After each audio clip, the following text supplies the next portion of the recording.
Now let us talk about Liverpool season so far.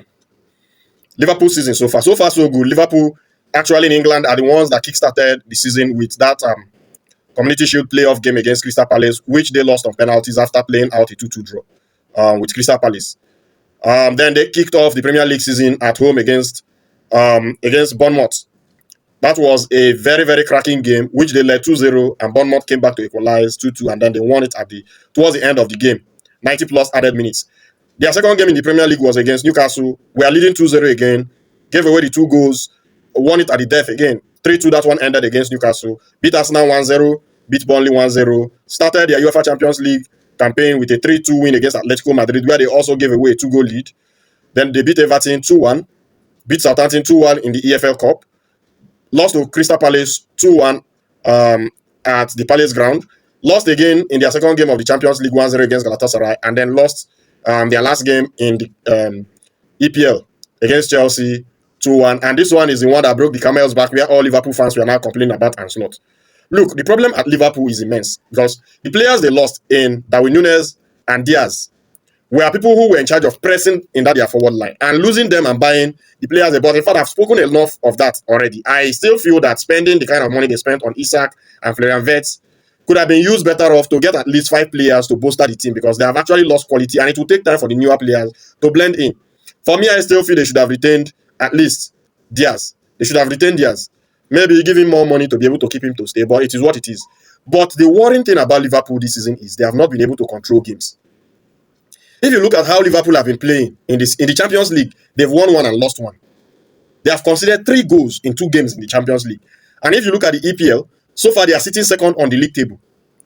They have scored a total of 13 goals, and they have conceded 9.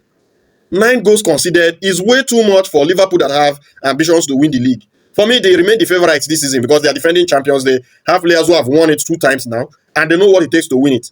But the amount of goals they are conceding, it's way too much for... You cannot concede at that rate in the EPL and still retain the title. So the team is very, very unbalanced. The defense look very shaky. Konate hasn't been himself. I don't know if it's because of the rumors with Real Madrid and all of that. And they have found it difficult to replace Alexander-Arnold. The new players have not blended in well. Florian Wirtz has not been firing. Kekes has not been firing. Frimpong, I'm indifferent about Frimpong right now. Florian Wirtz, you don't know. We are yet not seeing what he offers. So this Liverpool team is looking very, very shaky. And now injuries are coming into it. Alisson is now injured. We'll miss about 5 to 6 weeks.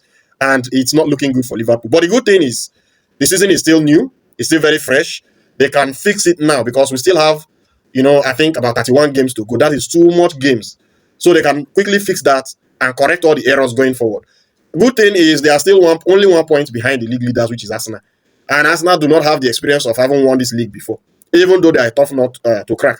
But Liverpool, once they are able to sort out their defensive issues, I think they should be able to do well. Now, the key thing is Liverpool cannot wait for January to come. Not signing McGahey was a blunder. It was a serious error from the part of Liverpool. And for me, a lot of their issues has to do with the unbalanced defense and all of that. And then the players they have acquired so far, not firing on all cylinders. For Liverpool fans, I would say, do not be in a hurry to start criticizing your manager. This man came in last season, won the league title for you. So I think he deserves some more time. So give him time to be able to work on the players. And the good thing is the season is fresh. So this is what I feel about Liverpool season so far. Let me know what you feel in the comment section and where you think maybe Ancelotti has not been getting it right so far.